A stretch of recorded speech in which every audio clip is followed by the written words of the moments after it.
యుద్ధం విస్తరిస్తోందా? హిందూ మహాసముద్రానికి యుద్ధం చేరుకుందంటే అవునని అనిపిస్తోంది. యుద్ధంలో ఇరాన్ పెను సంచలనం కలిగించింది. హిందూ మహాసముద్రంలోకి మిసైల్ విస్తుంది. ఏకంగా 4000 కిలోమీటర్ల దూరంలోని డిగో గార్సియా ద్వీపాన్ని టార్గెట్ చేసింది ఇరాన్. 2 బాలిస్టిక్ క్షిపణులను ప్రయోగించింది. యుఎస్, యూకేకి కీలకంగా ఉన్నది డిగో గార్సియా ద్వీపం. ఆ ద్వీపంలోని 2 దేశాల సైనిక స్థావరం ఉంది. 2 క్షిపణుల్లో ఒకదాన్ని యుఎస్ ధ్వంసం చేసింది. మధ్యలో మరో మిసైల్ ధ్వంసమైపోయింది. ఇరాన్ సామర్థ్యాన్ని చూసి మిగిలిన దేశాలు షాక్ అవుతున్నాయి.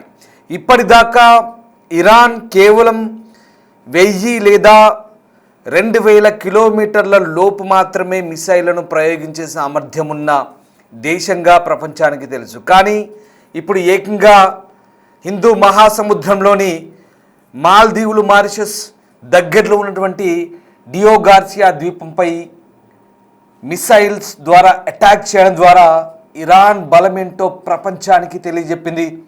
2 ఇంటర్ కాంటినెంటల్ బాలిస్టిక్ మిసైల్స్ని ప్రయోగించడం ద్వారా ఇరాన్ తన శక్తిని చాటుకుంది. ఇది కేవలం శక్తిని చాటుకుందని చెప్పడమే కాదు, ఇరాన్ ప్రతీకార దాడులు ఎంత భీకరంగా చేసేందుకు వ్యూహాలు పన్నుతోందో. ఏకంగా 4000 కిలోమీటర్ల ఆవున ఉన్న ఎక్కడో హిందూ మహాసముద్రంలోని ప్రత్యర్థి స్థావరాలపై దాడులు చేయడం అంటే మామూలు విషయం కాదు. అంత ధైర్యం చేయడం అంటే ఇరాన్కు బహుశా ఇది పూర్తి తెగింపని చెప్పాలి. అదిగో మీరు చూస్తున్నారు ఆ దృశ్యాలు. ఇరాన్కు చెందిన ICBM inter continental ballistic missiles. భారీగా ఇరాన్ మిసైల్ రూపొందించుకుందని తెలుసు, కానీ ఇంత భారీ టార్గెట్ ఛేదించే మిసైల్స్ని ఇరాన్ ప్రయోగిస్తుందని ఎప్పుడు ఎవరు ఊహించరు. మేము మీకు మ్యాప్తో సహా చూపిస్తున్నాం. అదిగో ఆ మ్యాప్, అది ఇరాన్ దాడి చేసినట్టుగా మనకు చూపిస్తున్నటువంటి ప్రతీకారాత్మక చిత్రం. ఇదిగో ఇదే ఇరాన్కు చెందిన క్షిపణి. ఇది ఆ క్షిపణి టార్గెట్ని ఎలా ఛేదించిందో ఒకసారి రైట్ ఇదిలాగే ఉంచండి. ఒక్కసారి మనం చూస్తే కనుక ఇరాన్ నుంచి బయలుదేరిన మిసైల్ ఎక్కడో డియాగో గార్సియా అనేది మాల్దీవులకు సమీపంలో ఉన్నటువంటి ఒక ద్వీపం. అది మారిషస్కు చెందుతున్నట్టుగా బ్రిటన్ క్లెయిమ్ చేసింది. ఇప్పటికే మారిషస్కు ఆ ద్వీపాన్ని అప్పచెప్పింది. సార్వభౌమాధికారులన్నీ కూడా మారిషస్కు అప్పచెప్పింది. కానీ ఈ డియాగో గార్సియా అనే ఒక ఎయిర్ బేస్ని మాత్రం యూకే ఉంచుకుంది. ఆ ఎయిర్ బేస్ నుంచే ఇప్పుడు యుఎస్ తన సైనిక కార్యకలాపాలు నిర్వహిస్తుంది. గతంలో ఆఫ్ఘనిస్తాన్పై కూడా ఇక్కడి నుంచే దాడి చేసింది. గతంలో ఇరాక్పై కూడా ఇక్కడి నుంచి దాడి చేసింది. ఇప్పుడు అదే డియాగో గార్సియా నుంచి మళ్ళీ ఇరాన్ పైకి దాడి చేస్తుంది. మళ్ళీ ఇప్పుడు ఎందుకు యుద్ధం ప్రారంభమైన 22వ రోజు ఎందుకు ఇరాన్ దానిపై దాడి చేస్తుందంటే సరిగ్గా ఇక్కడే అసలు ట్విస్ట్ దాగుంది.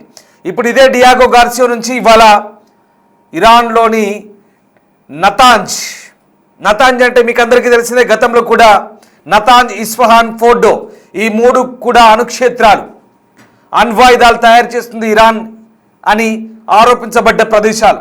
ఇవాళ నతాంజ్ న్యూక్లియర్ సైట్లపై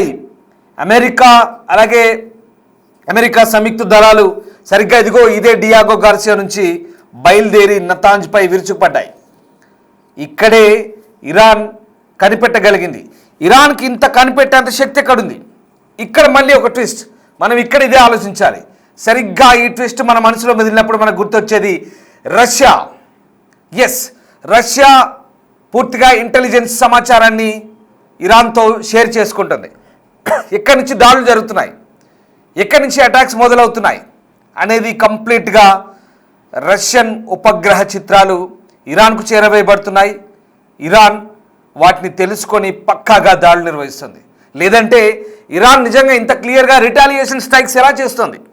ఇంత పక్కాగా యుఎస్ స్థావరాలపై, ఇంత పక్కాగా అమెరికన్ బేస్లపై, అంత పక్కాగా అమెరికన్ కార్యకలాపాలపై, ఇజ్రాయెల్ కార్యకలాపాలపై ఇరాన్ కనిపెట్టగల శక్తి సామర్థ్యం ఉందా అంటే వాస్తవానికి లేదు. ఇరాన్ దగ్గర ఉన్నటువంటి GPS సిస్టమ్ చాలా తక్కువ. కేవలం 500 కిలోమీటర్లు లేదా 1000 కిలోమీటర్ల పరిధిలోకి మాత్రమే ఇరాన్ పసిగట్టగలుగుతుంది. అసలు 1000 కిలోమీటర్ల రేంజ్ కూడా లేదు. 200 నుంచి 500 కిలోమీటర్ల రేంజ్ మాత్రమే ఉందని తెలుసు. కానీ రష్యా ఇస్తున్నటువంటి పక్కా రియల్ టైం ఇంటెలిజెన్స్ GPS సిస్టంతో ఇక్కడ అటాక్స్ జరుగుతున్నాయన్నది వస్తున్నటువంటి వాదనలు. దీనికి నిర్ధారణ ఉందా అంటే అది నేను వ్యూయర్ విచక్షణకే వదిలేస్తున్నాను. ఎందుకంటే రష్యా నిజంగా సహకరిస్తున్నా లేదా అనేది బ్యాక్ ఎండ్లో అది వాళ్ళ విచక్షణ బట్టి మనం అర్థం చేసుకోవాలి.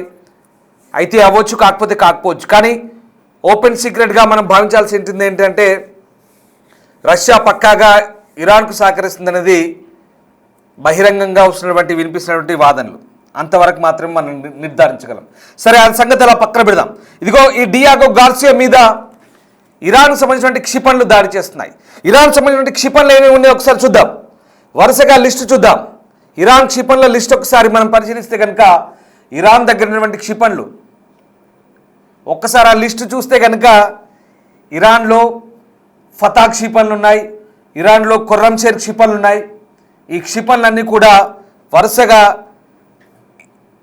ఇటు ఇజ్రాయెల్ అటు అమెరికన్ ఎయిర్ బేస్లపై దాడులు కొనసాగిస్తున్న పరిస్థితి. ఎస్, ఈ క్షిపణులు చాలా భయంకరమైన క్షిపణులుగా చెప్తారు. ఫతా 1, ఫతా 2 ఇలాంటి మిసైల్స్ అన్నీ కూడా భీకర దాడులు కొనసాగిస్తున్నాయి. ఆ క్షిపణులన్నీ కూడా వరుసగా 500 కిలోమీటర్ల నుంచి 1000, 1500 లేదా 2000 కిలోమీటర్ల వరకే రేంజ్ ఉన్నట్టుగా మనం ఇప్పటివరకు గుర్తించాం. కానీ నిజంగా ఇరాన్ దగ్గర నుండి ఖుర్రంషేర్ క్షిపణులు కానీ ఖుర్రంషేర్ శ్రేణికి చెందినటువంటి క్షిపణులు కానీ ఇప్పటి వరకు 4000 కిలోమీటర్ల పరిధిలో లేదా ఫతా 1, 2 ఫతా సిరీస్లో ఉన్నటువంటి క్షిపణులు ఇంత దూరం వెళ్ళగలయా? అసలు ఇరాన్ ఇంత టెక్నాలజీని ఎప్పుడు డెవలప్ చేసుకుంది? ఇదంతా కూడా ఇప్పుడు ప్రపంచ దేశాలను ఆశ్చర్యం కలిగించే అంశమే. ఎస్, ప్రస్తుతం జరుగుతున్న స్ట్రైక్స్ని బట్టి మనం అదే అర్థం చేసుకోవాలి. ఇరాన్ అమ్ముల పొదిలో భారీగా క్షిపణులు ఉన్నాయి. ఆ క్షిపణులను ఇప్పుడు బయటికి తీస్తుంది. ఏకంగా యుద్ధం అరేబియా సముద్రం, గల్ఫ్ ఆఫ్ పర్షియా దాటి హిందూ మహాసముద్రంలోకి ఎంటర్ అయింది. గతంలోనే ఎంటర్ అయింది. కానీ అప్పుడు భారత్లోని విశాఖపట్నంలో జరిగినటువంటి మిలాన్ కార్యక్రమంలో స్నేహపూర్వక సైనిక విన్యాసాల్లో పాల్గొన్న ఇరాన్ నౌకను అమెరికా పేల్చివేసింది. ఇరాన్ నౌకను అమెరికా జలాంతర్గాములతో పేల్చివేసింది. ఇది అందరికీ తెలిసిన విషయమే. ఇక్కడ గాలి, శ్రీలంక గాలికి 40 నాటికల్ మైళ్ళ దూరంలో సరిగ్గా సముద్రంలోనే 2 ముక్కలు చేసింది. అందులో 85 మంది మరణించారు అప్పుడు. దాని తర్వాత అటు నుంచి ఇండియన్ ఓషియన్ నుంచి సరిగ్గా వారి మృతదేహాలు స్వదేశానికి చేరుకున్నాయి. అదొక విషాద ఘటన. సరే, అది పక్కన పెడితే ఇప్పుడు మళ్ళీ హిందూ మహాసముద్రంలోకి ఎంట్రీ ఇచ్చింది ఏకంగా ఇరాన్. ఈసారి ఇరాన్ వైపు నుంచి అది కూడా ఏకంగా 4000 కిలోమీటర్లు స్ట్రైట్గా. చూడండి, ఆరో మార్క్ చూడండి, మీకు అర్థమవుతుంది. సరిగ్గా హర్మూజ్ స్ట్రైట్ ఏదైతే ఉందో దాని పక్కన ఉంటే ఇరాన్ భూభాగం నుంచి ఇదిగో మధ్యలో హిందూ మహాసముద్రం మధ్యలో ఉన్నటువంటి ద్వీపాల్లోకి కూడా చొచ్చుకొని వస్తున్నాయి Iran missiles. It's not a joke. Iran 4000 కిలోమీటర్లు దాడి చేసిందంటే కేవలం ఇది 4000 కిలోమీటర్లు ఉన్నటువంటి హిందూ మహాసముద్రానికే వర్తించదు. ఇరాన్కు చుట్టుపక్కల ఉన్నటువంటి యూరప్ అంతా కూడా ఇరాన్ డ్యామేజ్ చేయగలదని మనం భావించవచ్చా? ఎందుకంటే యూరోపియన్ కంట్రీస్ అన్ని కూడా టర్కీ దాటితే సైప్రస్ నుంచి ఇక 4000 కిలోమీటర్ల పరిధిలోకి ఐరోపా దేశాలన్నీ వస్తాయి. అంటే ఇరాన్ అనుకుంటే ఐరోపా దేశాల మీద కూడా గురిపెట్టగలదా? ఇప్పుడు ఇవే సందేహాలు, ఎగ్జాక్ట్లీ ఇప్పుడు ఇవే సందేహాలు వస్తున్నాయి. కానీ ఇక్కడ డియాగో గార్సియా మీద ఇవాళ చేసిన దాడిని ఒక American air defence system intercept చేసింది, మధ్యలోనే అడ్డుకుంది. మరొకటి మధ్యలోనే పేలిపోయింది. అంటే టార్గెట్ను ఛేదించలేకపోయింది. అంటే ఫెయిల్ అయ్యాయి. సరే, వాటెవర్ ఫెయిల్ అయినా సరే ప్రయోగం చేసింది 4000 కిలోమీటర్ల దూరం అంటే మామూలు విషయం కాదు అది. అంటే అమెరికన్ స్థావరాలు, యూకే స్థావరాలు, ఇజ్రాయెల్ అమెరికా సంబంధించినటువంటి వాళ్ళ స్నేహితులైనటువంటి పశ్చిమ దేశాలు ఎవరైనా సరే ఎంత దూరం ఉన్నా సరే అటాక్ చేయగలమంటూ ఇరాన్ ఇవాళ ప్రూవ్ చేయగలిగింది అన్నట్టుగానే మనకు అర్థమవుతుంది. ఫిబ్రవరి 28న మొదలైన యుద్ధం 3వ వారం కూడా పూర్తయింది. 4వ వారంలోకి ఎంట్రీ ఇవ్వబోతుంది. ఈ సంఘర్షణ కారణంగా ప్రపంచంలో చమురు, గ్యాస్ సంక్షోభం మొదలైంది. ఇది ఎప్పుడు ఆగుతుందో తెలియని పరిస్థితి. ఈ క్రమంలో యుద్ధం భౌగోళిక పరిధి దాటి విస్తరిస్తోంది. ఎగ్జాక్ట్లీ ఇందుకు తాజాగా హిందూ మహాసముద్రంలోని అమెరికా స్థావరంపై ఇరాన్ దాడికి ప్రయత్నించడం నిదర్శనం. ఇరాక్ సరిహద్దులోని చాగోస్ దీవుల్లోని ఈ స్థావరం 4000 కిలోమీటర్ల దూరంలో ఉండడం మనం ఇక్కడ గమనించాలి.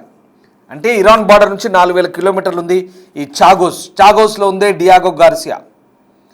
ఇది సరిగ్గా బ్రిటన్ ఇది మారిషస్కి అప్పచెప్పింది, కానీ అది అమెరికాకు నచ్చలేదు. కానీ బ్రిటన్ మాత్రం వాళ్లకు సార్వభౌమాధికారాన్ని చెప్తూనే ఒక డియాగో గార్సియాని మాత్రం తన దగ్గర పెట్టుకుంది. అదే ట్విస్ట్ అంటే మరి ఇదిగో ఇలా ఎప్పుడైనా పనికొస్తుంది అన్నట్టుగా వాళ్ళు ముందు చూపుతూ ఉంచారు. సరిగ్గా ఇక్కడే అసలు సంగతి మొదలైంది. యుద్ధం భౌగోళిక పరిధి దాటింది ఎగ్జాక్ట్లీ. ఆ టెహ్రాన్ ఇప్పుడు ఆ సంకేతాలు పంపుతుంది. మనం వాస్తవంగా ఇది ఏదో కట్టుకథలు కహానీలు అల్లుడు కాదు, జరుగుతుంది అదే. టెహ్రాన్ అనేది ఇరాన్ నుంచి ఆ సంకేతాలు పంపుతుంది. హిందూ మహాసముద్రాన్ని టార్గెట్ చేసి ఇప్పుడు ఆ చాగోస్ దీవుల్లోని డియాగో గార్సియాలో అమెరికా బ్రిటన్ జాయింట్ బేస్పై దాడి చేసిందంటే మామూలు విషయం కాదు.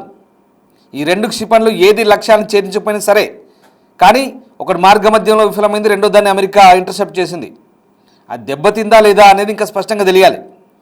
అయితే ఇక్కడ విషయం వల్ల 4000 కిలోమీటర్లు రావడమే అది ఆశ్చర్యపోయే విషయం.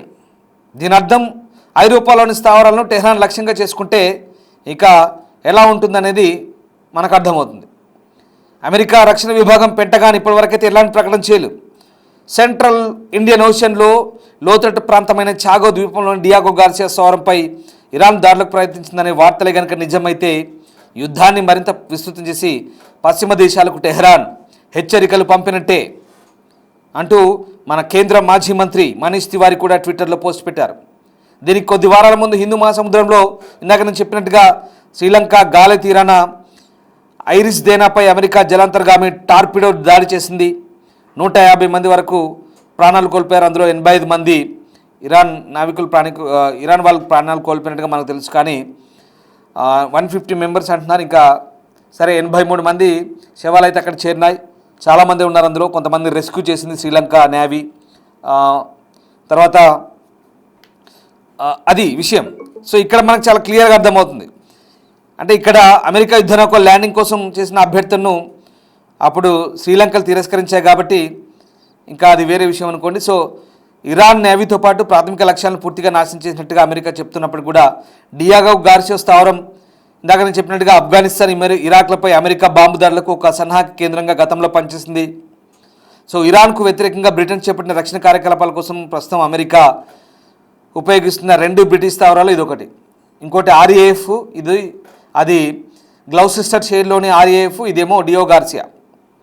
సో చాగోస్ దీవుల సార్వభౌమత్వాన్ని మారిషస్కు అప్పగించాలని యునైటెడ్ కింగ్డమ్ అంగీకరించింది. కానీ ఈ దీవుల్లో అతిపెద్ద అనే డియాగో గార్సియాను లీజును మాత్రం తన దగ్గర ఉంచుకుంది. డొనాల్డ్ ట్రంప్ ఈ అప్పగింతను బహిరంగ వ్యతిరేకించారు. ఇందాక ఈ స్టోరీ అంతా చెప్పాను. సో అది మ్యాటర్. ఇక్కడ విషయం వల్ల సరిగ్గా రంజాన్ రోజు గట్టి షాక్ ఇచ్చింది. డియాగో గార్సియా టార్గెట్గా మిసైల్స్ ఇరాక్ ప్రయోగిస్తే అమెరికానే బిత్తరపోయినట్టుగా అనిపిస్తుంది మనకు. నిజంగా అసలు ప్రపంచమే నివ్వెరబోయింది. ఏంటి ఇరాన్ ఇంత దూరం మిసైల్స్ని ప్రయోగిస్తుందా ఏంటి, అసలు ఇంత శక్తి సామర్థ్యాలు ఎక్కడున్నాయని. అసలు ఇరాన్ ప్రయోగించిన మిసైల్స్ ఏంటంటే ఒకసారి నేను మీకు చెప్తాను. తెల్లవారుజామున సరిగ్గా అంటే ఇవాళ తెల్లవారుజామున 2 మిసైల్స్ ప్రయోగించారు. ఒకటి కొర్రంషేర్, వీటిలో 1, 2, 3, 4 సిరీస్ ఉన్నాయి. వీటి రేంజ్ 2000 కిలోమీటర్లు అనేది ఇప్పటి వరకు తెలుసు. ఇలాంటి కొర్రంషేర్ మిసైల్స్ రెండింటిని ప్రయోగించింది ఇరాన్. వీటి టార్గెట్ డియాగో గార్సియా వరకు చేరిందంటే 4000 కిలోమీటర్ల లక్ష్యాన్ని టార్గెట్ చేసిందంటే అది కూడా ఆర్మీ బేస్ లక్ష్యంగా చేసుకోవడం అంటే ఇరాన్ దగ్గర ఆ రేంజ్ మిసైల్స్ ఉన్నట్లే కదా. సో ఇది పరిస్థితి. ఇప్పటి వరకు అమెరికా ఇజ్రాయెల్ అంచనాలకు భిన్నంగా ఇరాన్ ఇవాళ ఈ మిసైల్ ప్రయోగించింది. మరి ఇరాన్ ప్రయోగించిన ఈ కొర్రంషేర్ మిసైల్స్ను మధ్యలో కూల్చేసాయి అనుకోండి, అది వేరే విషయం. సో ఇప్పుడు ఇదే చర్చనీయాంశం, ఇంత దూరం పోయే మిసైల్స్ ఉన్నాయని. ఇక్కడ కొర్రంషేర్ అనేది ఇప్పుడు యూరోప్ మొత్తం టార్గెట్ చేసే పరిస్థితి. ఇరాన్ నుంచి 3000 కిలోమీటర్ల పరిధిలో లండన్ ఉంటుంది, ప్యారిస్ ఉంటుంది, యూరోప్ దేశాలను చాలా దేశాలు ఉన్నాయి. ఇవన్నీ కూడా వీటి పరిధిలోకి వస్తాయి.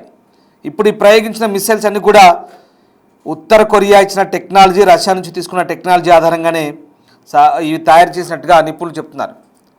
మరి ఈ డియాగో గార్సియా అనేది వాస్తవానికి ఇరాక్ దేశాలపై యుద్ధం చేసింది, ఆఫ్ఘనిస్తాన్పై యుద్ధం చేసింది ఆర్మీ బేసు.